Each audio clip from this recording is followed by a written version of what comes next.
So a stew is generally prepared with small cuts of meat, small cubes, with the addition of vegetables that are cooked in enough liquid to generously cover the entire thing. Now, this is slab bacon, and this is what we are going to render to start browning the beautiful piece of chuck I have in front of me. Cut the bacon into 1/2-inch cubes, and this goes right into your pan and start rendering the fat. This is a fatty slab bacon. So there we have our bacon rendering. Now this beautiful piece of chuck, cut this into nice squares. So while the bacon is melting, season with salt and pepper. Use kosher salt for this. You want to season generously. A little bit of pepper. So we'll save the lardons. These will be added back into your stew.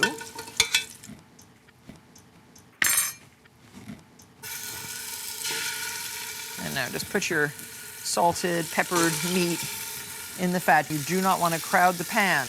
And don't try to move them for a minute or two. As it's browning, you can be cutting up your wonderful mushrooms. You can use white button mushrooms.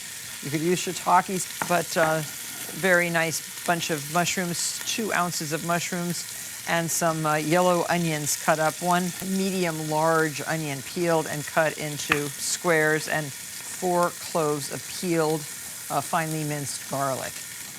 Now adjust your heat while you're browning the meat. Let's take a look. See that wonderful caramelized color it gets? So you want to do each side, 6 sides to a cube. Now, meats won't brown at a low temperature, which is why it's very important to sear the meat on the stovetop first. If you don't do this, you will not have that nice, dark, rich stew that we are looking for. The meat looks very good. I will put the meat in the bowl with the rest of it. See how nicely colored this meat is. That is exactly the color you want. There's a little excess fat, and I'm going to pour it right into a reserve bowl. And now all those nice brown bits that are on the bottom of the pan, add some beef stock, 1 cup, preferably homemade if you have it. And this is a great wooden spoon.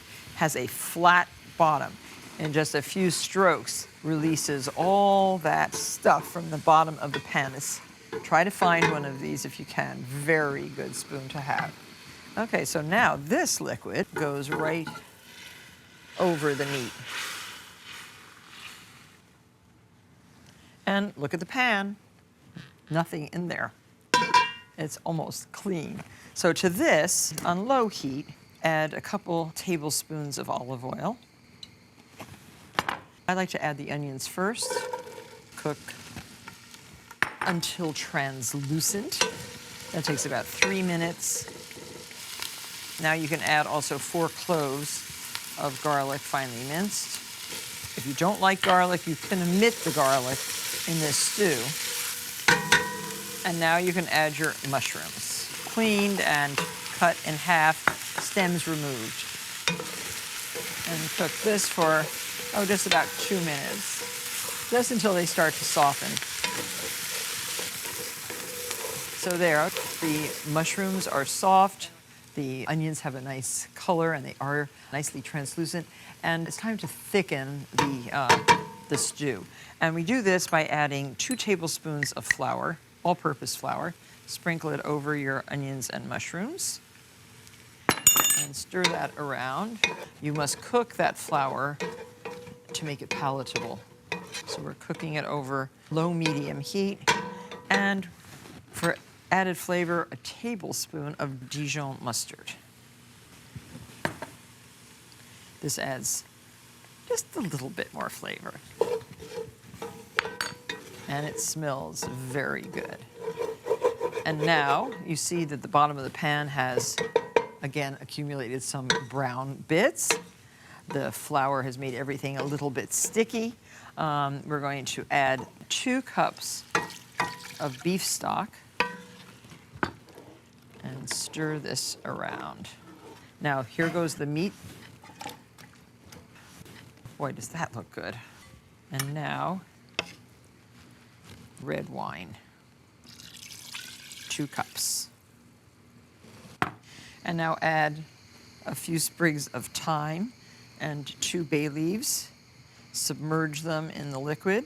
Now bring that to a boil, reduce to a simmer, cover, and you will cook it for approximately 1.5 hours. Skimming every now and then, just taking off any excess fat.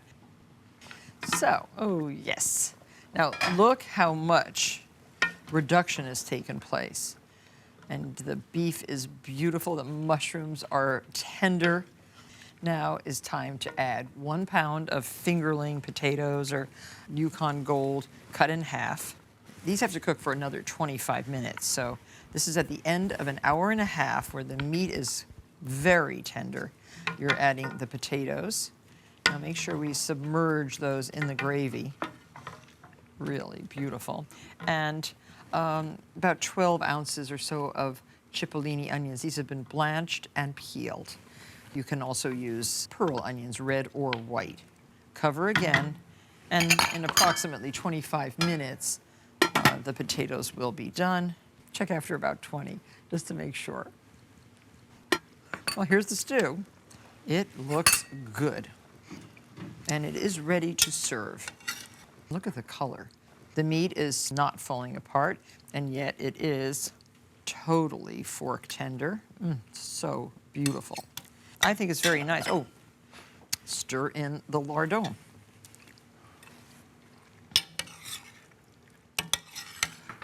So now I like serving it in a heated bowl like this with some noodles. This small bowl will be welcomed by anyone you bring to your home. Look how pretty, a little bit of carrot, a little bit of vinegary, finely grated horseradish, and a little bit of chopped dill. Now that is beef stew at its best.